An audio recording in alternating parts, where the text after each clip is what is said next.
Hello दोस्तों, ये कहानी है मेहनती दर्जी की पार्ट 3 जिसका नाम अंतिम युद्ध। जैसा कि हमने पार्ट 2 में देखा, बालवीर और परियां तिम्ना को पत्थर की मूर्त बनाकर बच्चों को वहां से ले जाते हैं। बदलापुर में हमेशा की तरह सभी लोग हंसी खुशी अपनी ज़िंदगी व्यतीत कर रहे थे और अपने रोज़मर्रा के कामों में व्यस्त रहने लगे। इधर भैलोक में तिम्ना के साथी तिम्ना को पत्थर की मूर्त से वापस लाने का भरपूर प्रयास कर रहे थे, पर सफलता। फिर उन्होंने भैलोक के सबसे बड़े ज्ञानी, जिसका नाम काफूस, उससे पूछा कि तिम्ना को वापस कैसे लाया जाए। तिम्ना को पत्थर की मूर्त से वापस लाने का एक ही मार्ग है, वो है वीर वृक्ष, जो कि वीरलोक में पाया जाता है। उसके फलों का रस अमृत के समान है, लेकिन उसे वहां से लाना बहुत मुश्किल है, क्योंकि उस वृक्ष के आसपास पहरेदार रहते हैं। तिम्ना के एक साथी, जिसका नाम शैमाल था, मैं जाऊंगा वहां और वीर वृक्ष के फल लेकर आऊंगा, जिससे तिम्ना को वापस लाया जा सके। तभी शैमाल वीरवृक्ष के फल लेने निकलता है। वहां पहुंचकर उसने देखा कि वीरवृक्ष के आसपास बहुत पहरा है। शैमाल थोड़ा दूर जाकर जोर जोर से चिल्लाता है, बचाओ बचाओ बचाओ, ताकि पहरेदार उस आवाज के पीछे जाए। फिर शैमाल ने जल्दी से एक फल तोड़ा और वहां से लेकर चला गया। वह भैलोक पहुंचता है और काफूस को वह फल देता है। काफूस उस फल का रस निकालकर तिम्ना के ऊपर डालता है। वो वापस पत्थर की मूर्त से तिम्ना बन जाती है। और यहाँ धरती लोक पर लोग दिवाली का त्योहार मनाने की तैयारी कर रहे थे। सभी जगह बाजारों में बहुत भीड़ चल रही थी। लोग मिठाइयाँ, कपड़े खरीद रहे थे। कोई घर की साफ सफाई कर रहा था तो कोई पूजा की तैयारी। यह सब तिम्ना भैलोक से देख रही थी। तभी उसने अपने साथियों के साथ मिलकर योजना बनाई, धरती पर आतंक फैलाने की। आने वाली दिवाली की रात इन धरतीवासियों के लिए आखिरी रात होगी। एक दिन तिम्ना और उसके साथियों ने धरती पर सभी जगह पेड़ों पर बम लगा दिए, जो दिखने में फल की तरह दिखते थे, लेकिन वो विस्फोटक थे। अब धरती पर सभी लोगों की जान खतरे में थी। तभी इधर मिंटू अपने मम्मी पापा के साथ बाजार गया। वहाँ उन लोगों ने खरीदारी की, नए कपड़े लिए, मिठाइयाँ ली, पूजा का सामान लिया। उन्होंने वहाँ कुछ आता हुआ देखा। धीरे धीरे वहाँ एक काली परछाई घूमने लगी और वह परछाई जिसके भी ऊपर से निकल, इंसान वहीं नहीं जम जाता। तभी वह परछाई मिंटू और उसके परिवार की तरफ बढ़ रही थी कि वे लोग वहाँ से भागने लगे। रास्ते में भागते भागते उन्होंने बहुत लोगों को वहाँ जमा हुआ देखा। मिंटू, मुझे कुछ अजीब लग रहा है। यहाँ काली शक्तियाँ हो सकती है। हमें बालवीर को बताना चाहिए। बालवीर, बालवीर! धरती से मिंटू की आवाज सुनाई दे रही है। जरूर कुछ समस्या है। शौर्य भी अभी यहाँ नहीं है, नहीं तो वो अपनी शक्तियों से हमें पता करके बताते कि क्या हुआ है। तभी मिंटू की आवाज फिर से बालवीर को सुनाई देती है। बालवीर, बालवीर! दोनों बालवीर धरती पर आते हैं। फिर से बुलाया, बालवीर आया। मिंटू, क्या बात है? तुम हमें क्यों बुला रहे थे? मिंटू ने बालवीरों को सब बात बताई।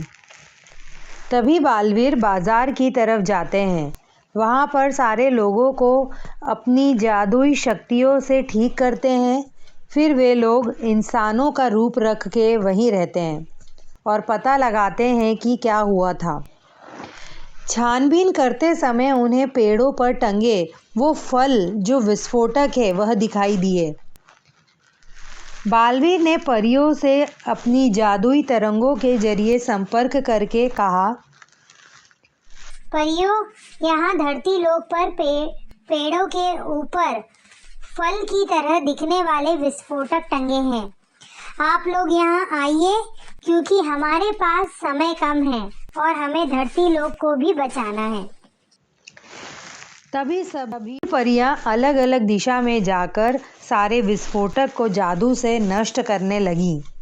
ये सब भैलोक के लोग दूर से देख रहे थे। फिर भैलोक जाकर तिम्ना को सब बात बताते हैं। तभी वहाँ तिम्ना आती है और अपनी काली शक्तियों से उन्हें रोकने की कोशिश करने लगती है, पर वो कामयाब नहीं हो पाती है और वापस भैलोक चली जाती है। बालवीर और परियां वीरलोक जाते हैं और वहाँ जाकर अपनी अंतर्मन की शक्ति से शौर्य को संपर्क करते हैं। तभी शौर्य वहाँ आ जाते हैं। क्या हुआ बालवीर और परियों, तुमने मुझे यहाँ क्यों बुलाया? शौर्य, तिम्ना वापस आ गई है और उसने धरती लोक पर विस्फोटक बिछा दिए थे, पर हमने वो सब नष्ट कर दिए, लेकिन वो फिर कोई नई चाल चलेगी। बालवीर और परियों, इस बार तिम्ना को खत्म करना ही होगा। इस बार ये युद्ध अंतिम युद्ध होना चाहिए। बालवीरों और परियों, तुम सभी लोग धरती पर जाकर इंसानों की तरह वहां रहने लगो। सब पर नजर रखो और सारी गतिविधियों पर भी। तभी वे सभी लोग बदलापुर में, जहाँ भीनू और मिंटू रहते हैं, वही एक घर लेकर रहने लगे और सभी पर नज़र बनाए हुए थे। ऐसे ही 2-3 दिन निकल गए। तिम्ना ने लोगों को परेशान करने के लिए कुछ भी नहीं किया था। तब एक दिन अचानक तिम्ना और उसके साथी धरती लोक पर आए और उन्होंने वहाँ लोगों को अपने जादू से वश में कर लिया। फिर वे लोग तिम्ना और उसके साथियों के पीछे पीछे चलने लगे।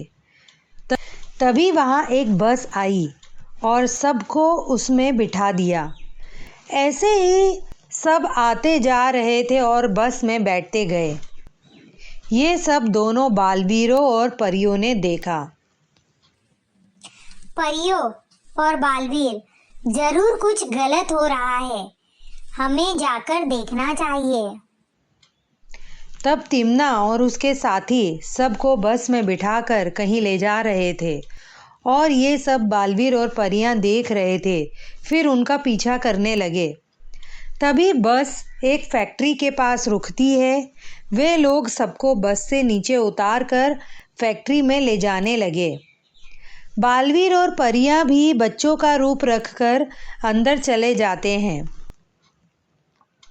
तिम्ना, हम इन लोगों को यहाँ क्यों लेकर आए हैं? यहाँ मैंने एक रसायन तैयार करवाया है। रसायन? उससे क्या होगा? वो बहुत खतरनाक रसायन है। उसकी एक बूंद इन पर पड़ने से ये लोग मरने लगेंगे और इससे जो बीमारी होती है वो एक दूसरे के संपर्क में आने से फैलने लगती है। ये सब बात बच्चे बने हुए बालवीर और परियां सुन रहे थे। तभी वे अपने असली रूप में आ जाते हैं। तिम्ना को ये सब करने को मना करते हैं, पर तिम्ना नहीं मानती है और वो सभी के ऊपर रसायन डालने ही वाली होती है कि बालवीर जादू से रसायन की बोतल तोड़ देता है और सभी लोग जो तिम्ना के काले जादू की वजह से उसके वश में थे, फिर बालवीर और परियां मिलकर तिम्ना और उसके साथियों का अंत कर देते हैं और धरती लोक को उसके आतंक से बचा लेते हैं। तभी शौर्य धरती लोक पर आकर विजय की घोषणा करते हैं। तो हमें इस कहानी से यह सीख मिलती है कि गलत कामों का नतीजा हमेशा गलत ही होता है। इसलिए हमें अच्छे काम करते रहना चाहिए।